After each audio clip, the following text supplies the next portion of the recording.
صلی اللہ علیہ حبیبہ سیدنا محمد و آلہ و صحبہ وبارک وسلم۔ لوگ تاج محل کو محبت کی علامت قرار دیتے ہیں، مگر یقین کریں کہ عثمانی دور میں مسجد نبوی صلی اللہ علیہ وآلہ وسلم کی تعمیرات کی دنیا میں محبت اور عقیدت کی معراج ہے۔ ترکوں نے جب مسجد نبوی کی تعمیر کا ارادہ کیا تو انہوں نے اپنی وسیع و عریض ریاست میں اعلان کیا کہ انہیں عمارت سازی سے متعلق فنون کے ماہرین درکار ہیں۔ اعلان کرنے کی دیر تھی کہ ہر علم کے ماہر لوگوں نے اپنی خدمات پیش کی۔ سلطان کے حکم سے استنبول کے باہر ایک شہر بسایا گیا جس میں اطراف عالم سے آنے والے ماہرین کو الگ الگ محلوں میں بسایا گیا۔ اس کے بعد عقیدت و حیرت کا ایسا باب شروع ہوا جس کی نظیر مشکل ہے۔ خلیفہ بخت جو دنیا کا سب سے بڑا فرما روا تھا، شہر میں آیا اور ہر شعبے کے ماہر کو تاکید کی کہ اپنے ذہین ترین بچے کو اپنا فن اس طرح سکھائے کہ اسے یکتا و بے مثال کر دے۔ اس اثنا میں ترک حکومت اس بچے کو حافظ قرآن اور شاہ سوار بنائے گی۔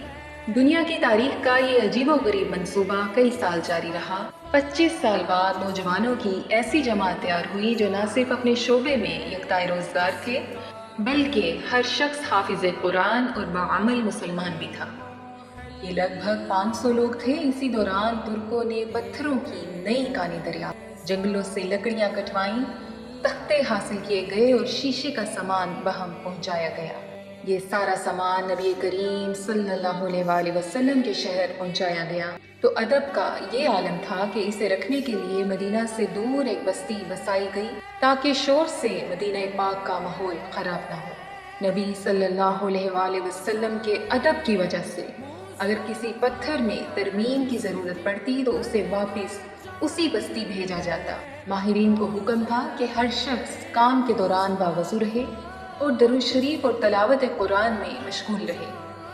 حجرہ مبارک کی جالیوں کو کپڑے سے لپیٹ دیا گیا کہ گرد و غبار اندر روضہ پاک میں نہ جائے۔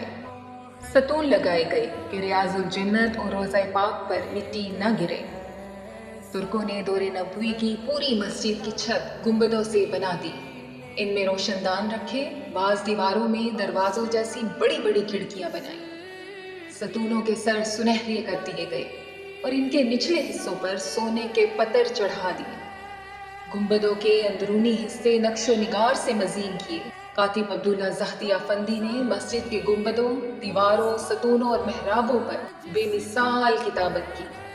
دیوار قبلہ پر 3 سطروں میں قرآنی آیات مبارکہ اور چوتھی صدر میں حضور نبی پاک صلی اللہ علیہ وآلہ وسلم کے 200 سے زائد اسماء و صفات تحریر کیے۔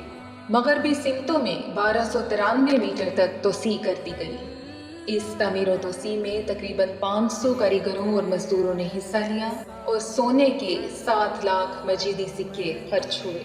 یہ کام 15 سال تک چلتا رہا اور تاریخ عالم گواہ ہے ایسی محبت، ایسی عقیدت سے کوئی تعمیر نہ کبھی پہلے ہوئی اور نہ کبھی بعد میں ہوگی۔